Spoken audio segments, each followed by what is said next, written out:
जय साईं राम जी आप सभी को। और सुबह से ब्लॉग शुरू हो रहा है तो गुड मॉर्निंग और आप सभी का मेरे एक न्यू ब्लॉग में स्वागत करती हूँ। आशा करती हूँ आप सब अच्छे होंगे, मैं भी बहुत अच्छी हूँ। तो आज मैं ग्राउंड फ्लोर पे कैसे काम करती हूँ वो आप लोगों के साथ शेयर कर रही हूँ। फर्स्ट फ्लोर का सारा काम करके मैं आ गई हूँ और पहला काम मेरा यही होता है क्योंकि ऊपर से मैं घर की सफाई का काम शुरू करती हूँ। फर्स्ट फ्लोर की सारी डस्टिंग और जैसे कि मैंने बोला झाड़ू पोछा करके आ गई हूँ। फिर काम होता है मेरे ग्राउंड फ्लोर का, यहाँ का काम करना। क्योंकि मैं ऐसे ही करती हूँ, उल्टा काम नहीं करती कि पहले ग्राउंड फ्लोर को करो फिर फर्स्ट फ्लोर पे जाओ। नहीं, मैं ऊपर से होते हुए नीचे आ जाती हूँ। तो यहाँ पर ये बेड है जिस पे कोई नहीं सोता, कभी नहीं सोता है। अगर हमारे घर में गेस्ट भी आते हैं तो या तो ऊपर सोते हैं या बाहर हॉल में एक बेड है और ज़्यादा अगर हो तो गद्दे डाल देते हैं बाहर, उस पे सो जाते। कहने का मतलब ये, इस बेड पे कोई नहीं सोता। और क्यों नहीं सोता? क्योंकि यहाँ पर मंदिर है और मंदिर है तो फिर पूजा पाठ होती है, तो फिर इस कमरे में हमारा सोना नहीं होता। दिन में भी नहीं लेटते हैं हम इस कमरे में। तो उसके बाद फिर मैंने बेड को अच्छे से झाड़ दिया था। फिर ये लकड़ी की जो अलमारी है वो बनवाई हुई है, इसको भी मैं अच्छे से पोंछ दूंगी। और जो है घर की डस्टिंग जो मैं करती हूँ ना, जैसे कि फर्स्ट फ्लोर का काम कर रही तो एक दिन उसकी डस्टिंग करती हूँ, फिर एक दिन छोड़ के वहाँ की डस्टिंग करती हूँ। ऐसे ही मैं जिस दिन मैं ऊपर की डस्टिंग करूँगी उस दिन मैं ग्राउंड फ्लोर की डस्टिंग नहीं करती हूँ, और जिस दिन मैं फर्स्ट फ्लोर का काम करती हूँ वहाँ की डस्टिंग करती तो यहाँ नहीं। मतलब दोनों में ही एक एक दिन का गैप देकर जब मैं डस्टिंग करती हूँ तो यहाँ पर अच्छे से झाड़ लेती हूँ। और मैं किस तरह से काम कर रही हूँ, कैसे कर रही हूँ वो शेयर कर रही हूँ। और बहुत जल्दी मेरा होम टूर ब्लॉग भी आएगा, ऐसा मैंने सोचा है। तो यहाँ पर मैंने अच्छे से डस्टिंग कर दी है। और ये जो आप सोफ़ा देख रहे हो ना, अभी उसके बारे में भी बताऊँगी। तो यहाँ पर कॉलिन है मेरे हाथ में। कॉलिन थोड़ा सा है बोतल में, ये मत सोचिएगा कि नहीं है। और अच्छा खासा वो सफाई भी हो रही है क्योंकि निकल के आ रहा है कॉलिन।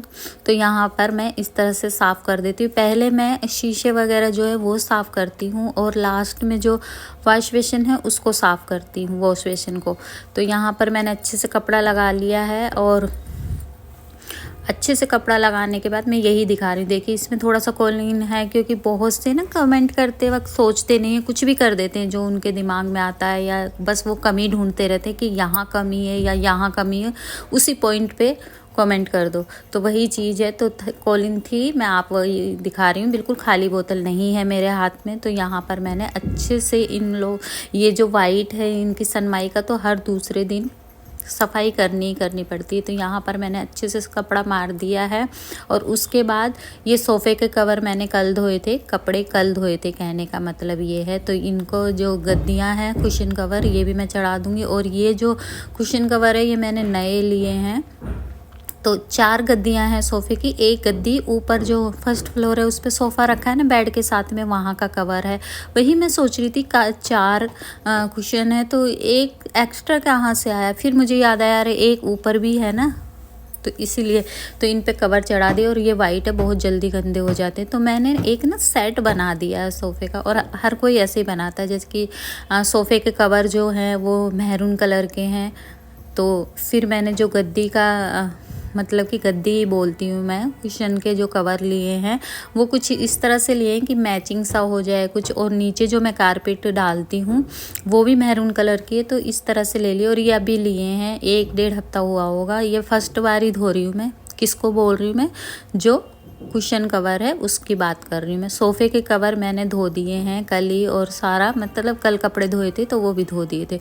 उसके बाद इनको लगाना था तो अच्छे से झाड़ कर और लगा दिए। देखिए अच्छे लग रहे हैं, कमेंट करके बताइएगा कैसे लग रहे हैं कुशन कवर। तो यहाँ पर मैंने झाड़ दिया। उसके बाद जब मैं डस्टिंग कर लेती हूँ अच्छे से, फिर बारी आती है झाड़ू लगाने की। तो यहाँ पर मैं लगा रही हूँ झाड़ू, और अच्छे से झाड़ू लगा लेती हूँ। तो यहाँ पर झाड़ू लगा ली थी मैंने। और छोटा सा ही घर है, ज़्यादा बड़ा घर है नहीं, आप देख ही रहे होंगे। इसीलिए मैं बोलती हूँ ना कि कैमरा या फ़ोन का सेटअप जो करते हैं ना, मतलब जो व्लॉग बनाते हैं उसके लिए फ़ोन कहाँ सेट करना पड़ता है, उसमें मुझे बहुत मुश्किल होती है। क्योंकि अगर दूरी से आप फ़ोन को सेट करते हैं तो ज़्यादा अच्छा आता है, लेकिन इतना बड़ा घर नहीं है कि मैं कहीं भी दूर रख कर कैमरे को तब बनाऊं। तो यहाँ पर झाड़ू लगा दी थी और साथ के साथ ना मैं झाड़ू को घुमाती रहती हूँ गेट वगैरह पे, ताकि जाले वाले ना लगे।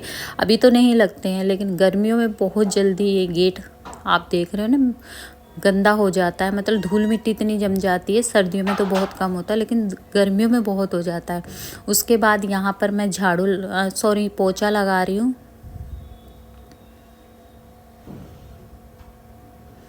सामने मंदिर में पूजा हो चुकी है, देख रहे होंगे आप, जोत जली हुई है, क्योंकि मेरे हस्बैंड सुबह जाते हैं तो नहा धोकर वो झाड़ू लगा देते हैं घर में नीचे और फिर पूजा कर लेते हैं अपने, और फिर वो चले जाते हैं। फिर मेरी बारी आती है, मैं काम करने के बाद और नहाकर दोबारा से जोत बत्ती करती हूँ। ये हमेशा से मेरी आदत है कि मैं अब फिर दोबारा, जैसे अभी काम कर रही हूँ ना, पूरा घर का काम हो जाएगा, उसके बाद मैं नहाने जाऊँगी, नहा कर आऊँगी, फिर मैं जोत बत्ती दोबारा से करती हूँ।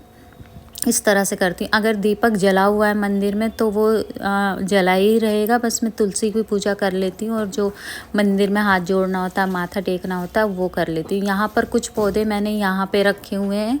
पहले ये साइड में थे, लेकिन साइड में मकान बन गया तो फिर मैंने अभी फ़िलहाल के लिए यहाँ रख दिए हैं। ये भी उठाने, क्यों उठाने, क्योंकि पहले हमारी स्कूटी यहीं पे खड़ी होती थी, लेकिन अभी यहाँ खड़ी करने की जगह नहीं है, तो ये गमले मुझे हटाने पड़ेंगे। तो गमलों में पानी डाल दिया था पौधों में, देखते हैं ऊपर, सोच रही हूँ पौधों को ऊपर रख दूँ सारों को। तो पानी डाल देती हूँ, मैं बाहर से धोती हूँ तो पौधों में भी पानी डाल देती हूँ। यही कारपेट की मैं बात कर रही थी, तो देखिए मैचिंग हो रहे हैं ना। तो यहाँ पर बस पोछा झाड़ू मेरा हो गया था, ये काम निमट गया है। सारे पैरदान मैंने डाल दिए हैं और अब मैं नीचे नहीं आऊँगी, बस इतना ही काम रहता है मेरा नीचे का। सर्दियों में मैं बिल्कुल भी नीचे नहीं आती, क्योंकि बहुत ठंड लगती है। तो इस तरह से सफाई हो गई है पूरे घर की, डस्टिंग वगैरह करके। और देखिए मंदिर में जोत जल रही है ना, इतने मैं नहाऊँगी, अभी मुझे सूट के परहेज़ करनी है, नहाऊँगी। इतनी जोत जो है वो अगर बंद हुई तो ठीक है, नहीं तो फिर मैं दूसरी जोत नहीं जलाती हूँ। जब मंदिर में जोत नहीं जलती तभी मैं जोत बत्ती करती हूँ, जोत जलाती हूँ, नहीं तो फिर मैं तुलसी की पूजा कर लेती हूँ और मंदिर में माथा टेक लेती हूँ। तो एक सूट के परहेज़ कर रही हूँ, क्योंकि नहा के आना था, फटाफट से परहेज़ कर लेती हूँ। तो यहाँ पर प्रेस कर लिया, और ये प्रेस ना बहुत जल्दी गर्म हो जाती है और ये कपड़ा भी जलाती है। तो ऐसा लगता है कि जल्दी जल्दी से, नई प्रेस है, ऐसा नहीं है कि पुरानी प्रेस है, नई प्रेस लिया, आपने देखा भी होगा। उसके बाद नहा कर आ गई थी, यहाँ पर बैठ गई पूजा करने के लिए। पूजा की और अब बारी आती है तुलसी की पूजा करने के लिए। तो बाहर तुलसी रखी हुई है। अभी फ़िलहाल फूल मैं घर से ही ले लेती हूँ, पौधों में लगे रहते हैं, नहीं तो फिर मुझे बाहर से लाने पड़ते हैं पूजा के लिए फूल। लेकिन अभी मैंने एक पौधा लिया था गेंदे का, और उसमें बहुत सारे फूल आ जाते हैं। मतलब 3-4 दिन में एक फूल, भारी वाला जो फूल होता है ना, बड़े वाला, वो खिल जाता है। तो एक फूल पूरी पूजा में काम आ जाता है। ये मेरे भोलेनाथ हैं, मतलब शिवलिंग है, और ये मेरा मंदिर है छोटा सा। पूजा हो गई है। बस पूजा पाठ होने के बाद ऐसा लगता है ना कि घर में बस मतलब मुझे समझ नहीं आ रहा मैं क्या बोलूँ। उसके बाद पूजा पाठ हो गई थी, चाय पी ली थी मैंने। यहाँ पर मिक्स दाल बनाऊंगी मैं, तो भिगो दी थी, क्योंकि दाल बनने में ना टाइम लगता है, तो मैं 15-20 मिनट पहले ही भिगो देती हूँ। यहाँ पर डूडल दूध नहीं पीती, तो इसको थोड़ा सा उंगली से चटाना पड़ता, उसके बाद ये दूध पीती। तो अब ये अपने आप पी लेगी, पता नहीं क्यों। ऐसे ही खाना भी इसको खिलाना पड़ता है, थोड़ा सा खिलाएंगे ना, इसके मुंह के लगाएंगे, खिलाएंगे, उसके बाद ये खाती है। फिर आ गई हूँ मैं किचन में, यहाँ पर बना रही हूँ लंच। तो मिक्स दाल मैंने भिगोई थी, वही बनाऊंगी, और चावल बनाऊंगी, बस इतना ही बनाऊंगी, और कुछ बनाऊंगी नहीं। तो बोलना चाहूँगी, यहाँ तक ब्लॉग देख लिया, ब्लॉग पसंद आए तो लाइक कर दीजिएगा, मेरे चैनल को सब्सक्राइब कर लीजिएगा, और हो सके तो ब्लॉग को शेयर भी कर दीजिएगा। और दाल में ज़्यादा टाइम तब लगता है जब मैं भिगोती नहीं, वैसे तो जल्दी बन जाती है कुकर में, लेकिन फिर भी मैं थोड़ी देर भिगो के रखती हूँ। और दाल चावल इनको मैं पहले ही साफ़ करके, जब मैं लाती हूँ जब ही साफ़ करके रख देती हूँ, ताकि जब मैं बनाऊँ तो दिक्कत ना हो बनाने में, फिर टाइम ज़्यादा लगता है ना। तो पहले ही साफ़ करके फिर डब्बों में डालती हूँ मैं, ज़्यादातर यही करती हूँ, या फिर बाद में साफ़ कर लेती हूँ। तो यहाँ पर धनिया डाल दिया, दाल बनकर हो गई थी तैयार। और मिक्स दाल में बाद में तड़का लगाती हूँ मैं। दाल बन गई, इधर गैस पे मैंने कुकर चढ़ाया हुआ है, चावल बनाऊँगी मैं यहाँ पर और जीरा राइस बनाती हूँ, हमेशा बोलती हूँ। अब मैं बताती हूँ, एक कमेंट आया था मेरे पास पिछले वाले ब्लॉग पे कि आप खाना तो पहले ही झूठा कर देते हो।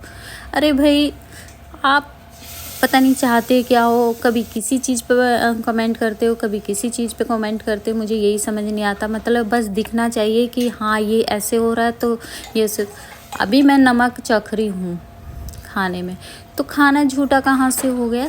अलग से अपने हाथ पर ही तो मैं उस चावल के पानी को रख रही हूँ और फिर मैं चख रही हूँ। उसके बाद हाथ धो लेती हूँ, कुकर के ढक्कन लगा देती हूँ। ना ही तो वो चम्मच झूठी हुई, ना ही वो कुकर झूठा हुआ है। हाथ धोकर फिर मैं ढक्कन लगाती हूँ। तो ये बताओ खाना झूठा कहाँ से हो गया? मुझे समझ नहीं आता। सबकी अपनी सोच है, सब अपने तरीके से कमेंट करते हैं। मुझे ये भी समझ नहीं आता कि कमेंट करने से पहले चाहे वो अपने घर में कैसे भी खाना बना रहे हो, अपने घर में कैसे भी काम कर रहे हो, उनको उनसे टेंशन नहीं है। हाँ ये ऐसे है, यूट्यूब पे है या ऐसे है, तो इसको तुरंत इसकी कमी दिखाओ, या चाहे कमी हो या ना हो, बस इसको बोला जाए, वो चीज़ है। और ऐसे लोगों को ना कुछ नहीं है, उनको देखना नहीं है, बस देख लिया हाँ यहाँ पर गलत है, तुरंत कमेंट कर दो। गलत ना भी हो, लेकिन हाँ हमारे मन में ऐसे आ रहा है तो हमें ऐसे बोलना चाहिए। तो ये सोच अपने पास रखिए। मुझे बताने की ज़रूरत नहीं है कि मैं क्या सही कर रही हूँ, क्या गलत कर रही हूँ, क्योंकि जो देख रहे हैं बहुत से मुझे समझाते भी हैं, बताते भी हैं। तो यहाँ पर मेरा लंच बनकर तैयार था।